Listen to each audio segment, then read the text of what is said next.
we're up here this weekend to introduce you to Paid 517, who we really are. And so by show of hands, who's ever heard of Paid 517? Most of everybody. Now, how many of you guys actually know what Paid 517 stands for? All right, we've got some. That's awesome. And so what it stands for is permanently altered identification. And this 517 that's part of the paid is 2 Corinthians 5:17. Therefore, if anyone is in Christ, he's a brand new creation. The old is gone and the new has come. And we stand firm in that and understanding that through Jesus' love, everything is possible. Everything transformation-wise is able to be done. He can take the worst, what seems like the worst scenario in life, and really transform it into something beautiful for his good and for his kingdom. And so, and knowing that, that's where Paid 517 comes from, and that's where we stand on.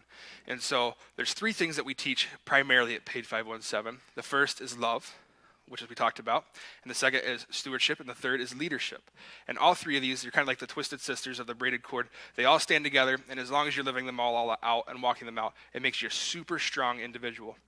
And so in love, we know that God's perfect. We know that he loves us, and he sets us free. So things that we do even after we become saved, he says, look, you messed up.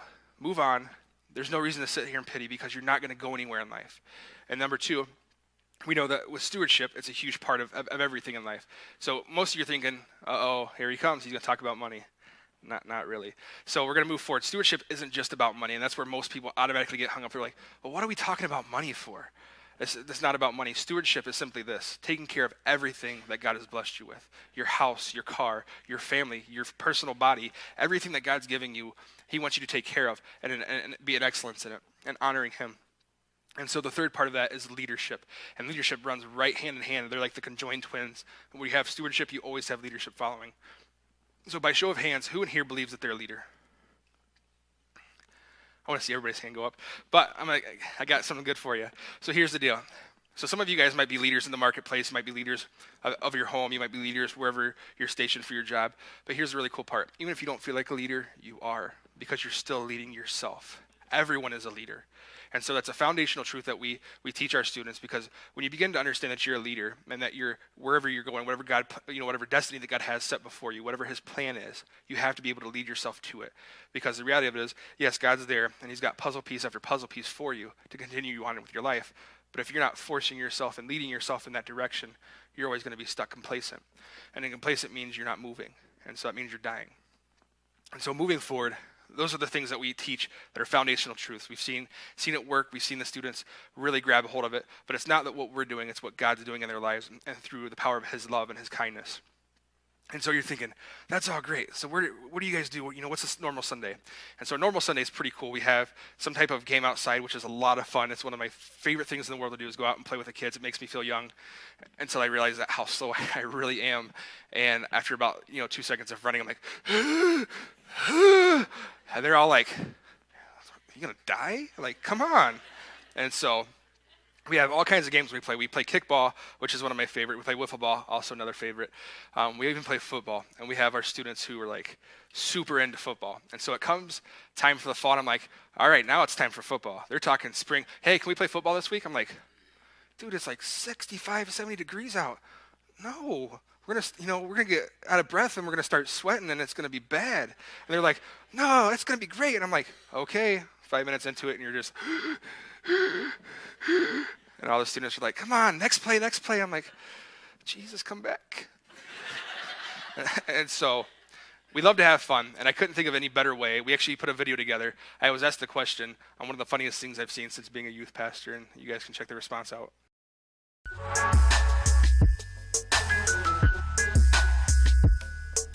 One of the funniest things I've seen since I've been a youth pastor. Oh, there's been a lot of things. One of the funnier things I think I've seen is the way that my beautiful wife interacts with our students. It's been pretty awesome. For some people, we're like a second mom and a second dad. And I'll never forget, probably about a year ago, she stood up for the first time to speak at youth, and she was having a little trouble, grabbing the crowd, trying to keep them, into what she's going on. And as she's teaching, some of them are kind of going back and forth with each other, like, well, yeah, blah, blah, blah, blah. And she finally says, whoa, whoa, whoa, whoa. She goes, who am I? And some people are going, Christy, and some people are going, Pastor Josh's wife, or whatever. And she goes, no, I'm the mama. And from that moment on, we've affectionately referred to her as the mama. And so whether we're out on a trip together having fun, or we're even on Sunday nights when she goes, who am I? And people go, you to mama, and it grabs their attention instantly. And so that's been one of the funny things that I can say I've seen in the last couple years. True story. So my wife's a Spitfire. You know, you can only go so far before she's like, hey, enough. And so, you know, I never forget the first night she pulled this on everybody, and everybody's kind of like, is she serious? You know, they just had this like deer in the headlight look, fearful for their lives. And so for the rest of the evening, you know, anytime she'd say, well, who's the mama? You the mama. And I couldn't figure out for the life of me if it was because they were super excited about her being the mama, or if it was they were so afraid that she might come by and just yucca and get you. And so she's not here. She was here the last two services, and she got really red-faced, but she was laughing. So it's all in good fun. And so I'd like to get into this morning's message, and what it's called is He's on Your Side. And it's very simple. I don't have a whole lot of verses to go with it, but the truth that's in here is amazing and it's life-changing. And so I'd love to start out with 2 Corinthians 5:17 and give you a little bit of backstory before I read it. The man who wrote this is Paul. And if you know anything about Paul, Paul was a person, I mean, if you would call somebody the Antichrist spirit or had it in their life, that would be Paul.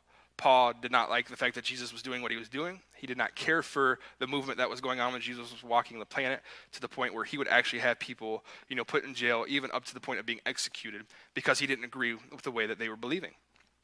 And so to see Paul write something like we're getting ready to read, and to understand that not only is he saying this to the believers, but he's saying this to the unbelievers, really strikes a chord. And so in 2 Corinthians 5:17, therefore, if anyone is in Christ, he is a new creation, and old things have passed away, and behold, all things have become new. And what this really means is, it doesn't matter what you've done in your life up to this point. You could have started out and had the most abysmal start, but it's where you're headed and where you're going, and how you finish is what's important. I use this analogy, you know, I think of it, and I'll explain it very quickly this time instead of assuming that you all know about baseball stats. And so I'm from the Cincinnati area, born and raised, and one of my favorite baseball players is Joey Votto. Joey Votto is amazing, makes $25+ million a year. On average, finishes out with about 35 homers, usually around 100 RBIs, and bats around 330 or a little better, which is incredible. Not very many people in the Major League Baseball system can do this. Well, the one thing that everybody also knows about Joey Votto, especially if you follow the Reds, is, man, that first, you know, especially April and May, bad deal, batting like 188. And so, you know, when he starts out the season, and to give you an idea, if you're batting, you know, 30, what we call 30%, it means you fail 7 out of 10 times, you're considered a huge success. If you're batting anything plus 300, you're amazing, or plus 30%. Or, you know, if you're under 250, then they're kind of like, not so much. And so understanding that he's on the low end of what we consider professional, and the guy's making $25 million, is because they know what he's capable of producing. And that's why God gives us the promises that he gives us, because he knows what we're capable of producing, because he's on our side. And so understanding that no matter where you're at in life, whether you've hit the home run and you're, you know, the superstar, or the person that consistently seems to fail, God's on your side. He's not leaving you behind. He's not saying, well, you failed too many times. You know, this is like 936. You know, the first 935 times, completely okay. But this number, 936, you're done. You know, I'm selling you to the wolves. You're gone. But he doesn't do that. He says, no matter what it is, you're a brand new creation in me. And so we can take it from somebody like Paul, who was literally one of the people that you can look at and see that not only is he a foundational, you know, leader for the early church, but he's also someone, before he encountered Christ, was probably one of the worst people you could ever meet, to the point of having people executed on his belief system. And so, understanding all that, I want to bring your attention to another person who is one of my favorite people in the Bible, is David. David is absolutely amazing from his whole story. I mean, you could literally write probably 10 different, you know, we have like the vampire movie that all the teenagers loved back at Twilight. There's like Twilight Saga where there's like 10 chapters or something. You could totally write that about David's life. Every time you turn around, he had something crazy going on in his life, and it could be like a whole 3-hour movie just in that one scenario. And so we're going to pick it up is in 1 Samuel. And then give you a little backstory of what's going on. The prophet Samuel was told by God to go ahead and anoint the next king of Israel. And so as Samuel's traveling, he's probably going up and down the hills thinking, man, I'm going to come across this beautiful place and find this beautiful person that's going to be the next king of Israel. Because, back then it was all about the way you looked. It wasn't about what you knew or who you knew. It was all about the way you looked. So if you weren't of stature, you didn't have the good physique, you weren't taller, then you probably weren't really destined for great things. People just kind of looked at you like, oh, you're just somebody else if you're normal, normal size. There's nothing really super cool about you or special. And so as Samuel shows up to this farm, he's probably got to be thinking to himself, I'm supposed to be anointing the next king, not a farmer. He's probably just got this horrible thought in his mind. And this is why. It's because back then, shepherds or farmers were known to be people that were uncleanly, people that weren't looked as prestige. Nowadays, it's not that way. But back then, it was. And so if you were mentioned a farmer's family, you're kind of like, that shepherd's family? That's where it's coming from? They stink, they lie, they cheat, they steal. They're horrible people. What are you talking about? You can't even associate yourself with them. And so that's not what God says. This is actually really the funny part about it. Is he gets there and he starts to talk to David's dad. And he thinks he's got all the brothers lined up. And so he's like, all right, man, these are some good-looking dudes. Maybe I was wrong. And so he starts to pray, and nope, that's not the one. Next one, nope, that's not the one. Next one, nope, that's not. God, you sent me here to anoint somebody. Like, what's going on here? And eventually he finds David. And so we're going to pick it up in verses 16 in chapter 16, verse 7. It says, but the Lord said to Samuel, do not look at his outward appearance, at his physical stature, because I have refused him. For the Lord does not see man as man sees, for man looks at the outward appearance, but the Lord sees or looks at the heart. And so what we can learn from this is that God isn't really worried about who you are, whether you're short, tall, fat, skinny, whether you got, the ripped arms of Mr. Garrett down here and you have the six-pack to go with it. I'm still working on that part. I'm work in progress. I believe I receive. And so someday, I'm telling you. And so with all that being said, as we know that God doesn't care about your skin tone. He doesn't care about where you're coming from. All he cares about is where you're headed. He wants the inside. And so he's not worried, maybe you are the person that has some trouble talking. This guy right here, you know what I'm saying? I'd love to act like I have the best delivery in the entire world, but it's something I'm overcoming because I know God has something inside of me. When I think about the time when I was as a young teenager, of all the things I tried to do to get acceptance we're talking appearance was a huge one for me. I used to struggle with a lot of things, and that's one of the things I needed acceptance on was appearance. I figured, if I got their acceptance, I'm going to be awesome. And so I struggled with that for a long time. It was something, I didn't tell this story before, and I'd planned on it. But, so, who's ever been in 7th grade? Most of your hands should go up, because I think most of you guys are over that age, right? So who knows that 7th grade, it hits the fan. You're there, and all of a sudden, your entire world changes. Your hormones start kicking in. You find guys attractive. You find girls attractive. I that's not enough, right? You're like, wait a second, they're gross 2 days ago. Why is she so pretty? And on the other side of things, you have this intense workload that's now being added to you in school, and so there's more things to learn, there's more homework to do, which is enough, right? Because you're thinking, man, seriously? I was at school for 12 hours, now I got another 12 hours of homework. This is consuming my whole 24-hour day. And to top it all off, you're also usually given more responsibility by your parents this time. And so it's a really hard time to really start to fit in and really find your place in life. And I'll never forget it. My family was headed to Tennessee for our first family vacation, probably 7 or 8 years. So I'm like, jackpot. We start heading to Tennessee, which was one of my favorite places to be. And we get down there, and we're there for a couple of days. It's after Thanksgiving, so we're doing Christmas shopping now, the typical thing you do at the holidays. And my dad is a huge sports nut. When it comes to anything memorabilia, that's my dad. Whether it's NASCAR, football, basketball, baseball, it doesn't matter if it's signed or it's got a piece of, something used in a race or a baseball game, he wants to own it. He's almost hoarding, I think, most of the memorabilia collection in all of the world. And so he sees a sign that says sports memorabilia and sports activewear. And so he's, after being at Kirkland's and Dillard's and all these, more geared towards the female persuasion, he's like, we're going. And so I'm like, all right, we're going to get some sports cards or something. And we get in there, and my heart was broken instantly because we find out that all they have is signed baseballs and signed bats and, actual parts of cars that are hundreds and hundreds of dollars. And so my excitement quickly goes away until I turn around and I see all of the clothes behind me. And I start seeing Nike and Adidas, and I'm like, maybe I could get something for Christmas. I could totally fit in with everybody. And so I scan and I scan and I scan, and I find the biggest thing that has the biggest brand name on it, which was Adidas, and it was a coat. And I've told this story to my youth kids before, so they're probably going to laugh at me. But I get this coat. I'm super excited. My dad goes, "You got to wait till you get home for Christmas." And I'm like, all right. So we get to Christmas. I know what's coming. I get my coat out. I put it on. I'm proud. And I wear it to the bus stop the first Monday back after break. And I'm there not even 2 minutes. And a kid goes, "You look like an orange." Right? So what you guys probably, I left out details on purpose, which is back in the late 90s, early 2000s, there's a couple things that were really popular. Loud colors, big puffy coats. And so I'm thinking, man, I hit a home run. I got Adidas on there. It's big, bright orange of all things. I left that part out on purpose because the only thing that's white on the entire coat is the actual word Adidas and then the Tennessee Volunteers T. And so I wear it to school, and I'm like, well, this kid's in 9th grade. There ain't no way he's going to talk to anybody.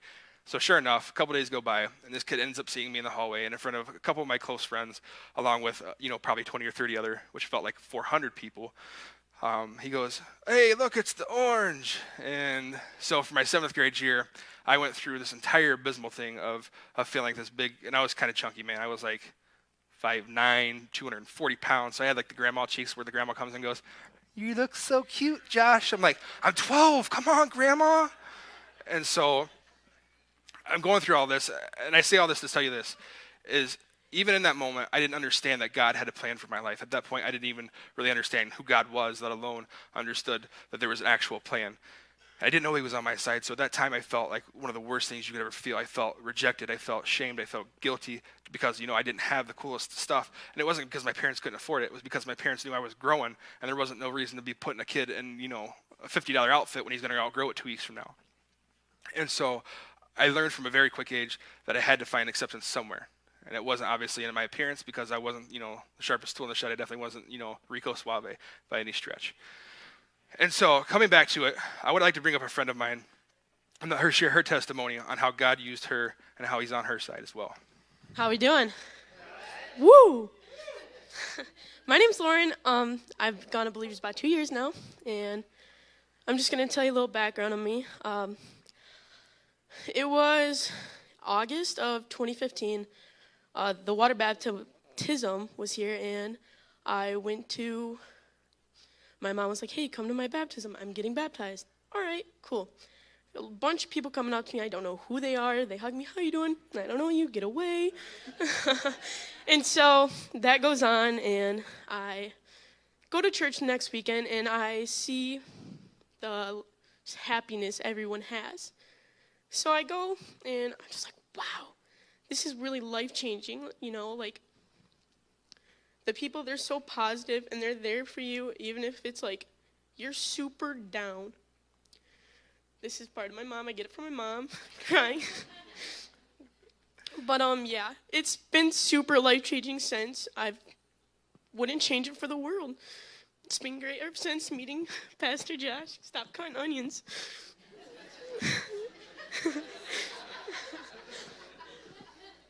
But yeah, it's been a great ride ever since. Continuing to grow in my faith with God and just continue to lean on him. So yeah, thank you.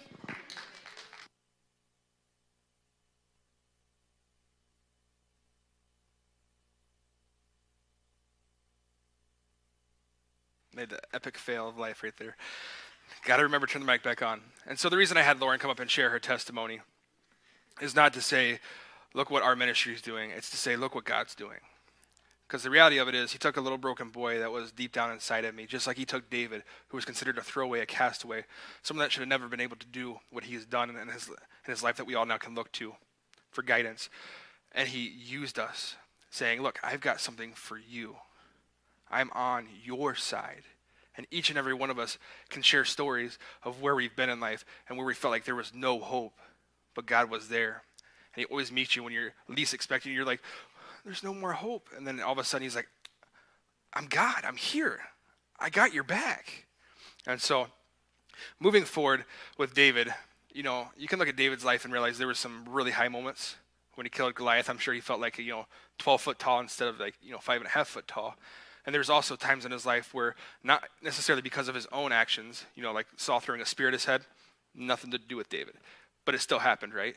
Or the choices that he made, like sleeping with a married woman, getting her pregnant, and having her husband murdered so that he can, then call it okay. Well, legally, we're okay now. And so we can see that through good, bad, and ugly, God's still there with David, because God, David is the only man in the entire Bible that has ever been referenced as a man after God's own heart. And so you're thinking, well, how in the world does somebody that goes through all this have that? Because he knew in and of himself he was nothing. It was all God that made the difference. God was on David's side. You see David walked out the rest of his life, and some of the most trying times you'll ever hear of is when David's writing the Psalms, which is one of my favorite books of the entire Bible, because it's written with such eloquency and love and passion from the deepest part of people's souls as they're writing these out.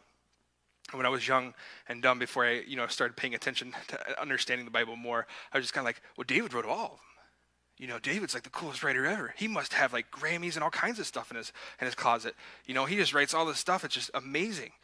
And then I start to realize that, wait a second, these aren't all written by David. Whoopsie. It's kind of one of those big things you need to know, because when you know where it's coming from, you can read the story behind it. And when you understand the story, it makes all the difference in the world. And so what I want to bring your attention to is Psalms. When I get to this portion of Psalms in Psalms 42, this isn't written by David. This is written by another group of people called the Sons of Korah. And it's really important to know their backstory, because their backstory is really cool and also really tragic at the same time. So the sons of Korah come from Korath, and Korath was one of the original families when Moses had led them out, the Israelites out into the desert, into the wilderness. When he gets there, he starts to have people that, naturally, as you go into any new part of life, you have people that kind of take the reins, people that are leaders, and they start to rise. And so the first two families take care of building the tent and then taking care of the inside of the tent. And then the Korath family was the ones that took care of all the holy things. So they were the ones that were carrying, like the Ark of the Covenant. But they had to do everything physical. And so it was on their shoulders. And so I don't know about most of you guys, but if I had the Holy Spirit in a box right next to me, I'd be like, it's the Holy Spirit. Shh. Check it out. I'd be living it up. It'd be the coolest thing in the world to go through, right? And so the first generation does really well. They take it with great honor. The second generation does pretty well, but it gets to the third generation where Korah is at. And Korah, being the grandson of Korath, decides, wait a second. These guys all have carts to pull their stuff. They've got horses. They've got the whole 9 yards. And we're carrying this stuff by physical labor? No, that's not right. We're not doing it no more. And so through pride, he gets around 250 men with him, and they go and they challenge Aaron and Moses for the priesthood of all the people of Israel out in the wilderness. And he walks up to Moses and he goes, we don't like it no more. We're challenging you. And so Moses handles it like a boss. He just looks at him and says, okay, fine. I know God's put me in this position. If for some reason God has not put me in this position, you guys will all die a natural death. Nothing will happen. No big deal. I'll step away from it. And dun, dun, dun, here comes the next part of it. And he goes, but if I am in God's will, and I do have God's plan in my life, and I'm walking it out, you guys are going to get swallowed by the earth. Minor detail, right? And so we see this Hollywood moment unveiling in front of our eyes. And this is in Numbers. And eventually he gets to the point where they're all in front of God. They're saying, God, choose our side. We know that we're right, even though we're living in sin. It's okay. It's no big deal. As they're burning incense, and then all of a sudden, opens the earth, and there they go. Well, that's the tragic part. The really cool part was that they were able to carry the Ark of the Covenant, which is super awesome. But here's where the rubber meets the road on this. The sons, which is the psalm was written by, were there and they witnessed everything. And so they witnessed their fathers who were headstrong. They thought they knew they had the perfect way, because none of us have ever done that. We've not gone to our bosses at work. You don't know what you're doing. I'm going to show you how to do this. Or with our parents. I know none of us have ever done that with our parents. Clean my room. What do you think? Not. And so none of us can relate to this, right? And so they watch this all happen and unfold in front of them, and they watch their fathers in front of everybody. And you think of the time period when their fathers were killed. They would have been left as orphans, because back then a woman didn't really take the position of leadership in the household. It was a man. And so when the man wasn't there, it was ever present for times of sorrow to follow these families. And so they've gone through everything. I'm sure they had, well, your dad was the guy that got swallowed whole. How does that feel? I'm sure they went through a lot growing up, right? And so this is where we find them later on in Psalms 42 and verse 6. He says, oh my God, my soul is cast down within me. Therefore, I remember you in the land of Jordan, in the heights of Hermon, and at the hill of Mizar. Deep calls into the deep at the noise of your waterfalls, and your waves and billows have gone over me. And I want to stop there before I get to verse 8. And there's something I want to bring to your attention. He says, at the very beginning, it's kind of like, oh, my soul is cast down. You know, when you read it, it doesn't give it justice. And so when you go to verse 7, the word deep is actually tehom. And deep means the deepest part of the sea, the abyss of the sea, where you look and there's no end. It's forever, is what you're thinking in your mind. And so what he's saying is, the deepest part of my soul is broken. God, I need you. Where are you? And this is what he's saying to him. And when he does this, you know, we read the noise of your waterfalls and your waves and billows have gone over me. And what he's saying is, I've called out to you, God. I've been searching for you. And now God's coming in and saying, I'm rescuing you because I'm on your side. It doesn't matter what your dad did. It doesn't matter where you're headed and where you come from. It's where you're going. As long as you're going to follow me, I've got your back. I'm on your side. And so we see in verse 8, where he says, and this is where he starts to come and walk out, and he says, the Lord will command his loving kindness in the daytime. So when everything in life's going great, everything is awesome, the finances are going great, our kids are paying attention, they're listening, they're learning things, you know, the grades are going great, and everything in life seems to be perfect. And then all of a sudden, here comes the other side of it. And in the night, his song shall be with me. And so what he's saying, the word night here is lael, and what it means is when you turn away from the light. So what he was saying is, when I get to the deep, dark times of life, when everything starts to fall apart, a prayer to the God of my life is what he's going to be singing. Because he knows that now, since God has come and rescued him out of this deepest, darkest despair, he knows that in the good times, God is there, but God's also there in the deepest, darkest nights when we're broken and we need him to rescue us. Because he's saying, I am on your side. And so I have a video I'd love to show you guys. It's some of our youth, it's not all of them, but it's them talking about what God has meant to them and how they've been affected.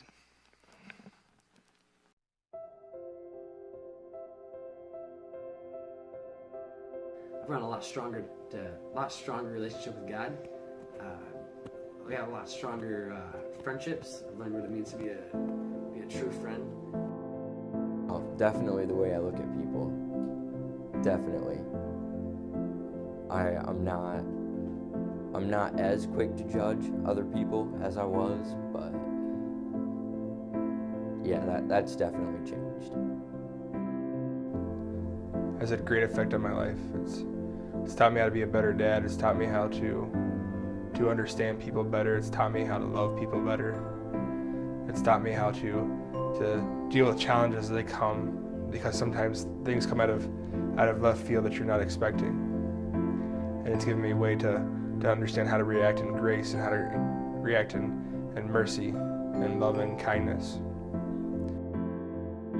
It was people making me feel welcomed, or just having those people there for support, or just having them there when you need them. That question is really big. Pay to 517 has greatly influenced my life, and it's really molded me into the Christian that I am today. I wasn't, in the beginning when I started coming to Believers, really a believer. The atmosphere was great, I loved it, but I had just made a big mistake in my life, something that was really monumental and almost irreversible, aside from the grace of God. And so I went to Pastor Josh, and I talked to him, and I told him what had happened, and that day, my life was forever changed. Whether you want to say that I encountered Christ or Christ encountered me, doesn't really matter, but that's what happened. Helped me boost my self-confidence. I have always hated my appearance. I've always thought I sounded weird, like I'd never really liked my voice. And if you see me now, I go around, I'll give you a hug, a handshake, because I'm not afraid of who I am, because I know that I am a daughter of the one true King.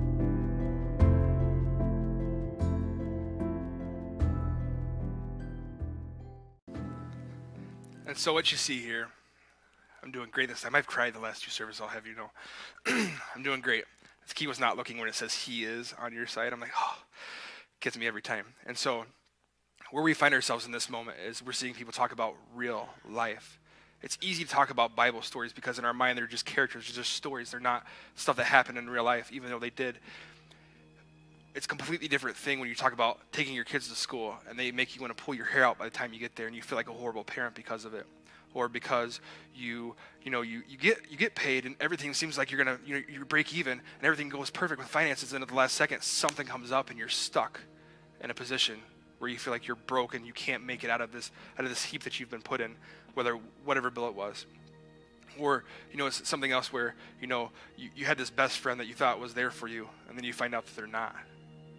And so it begins to break your heart because you don't know where you're headed anymore. You feel like your world's spinning because everything is falling apart. And Jesus is saying, I'm your rescuer. I am on your side. He's looking to touch everybody. It's not just for me because I'm up here. I told you guys a long time ago, I'm the mouthpiece today, but you guys are the mouthpiece for tomorrow. You guys are the ones going into the marketplace. You guys are the ones that are going to see your family, and you're the ones that can make the impact and the change.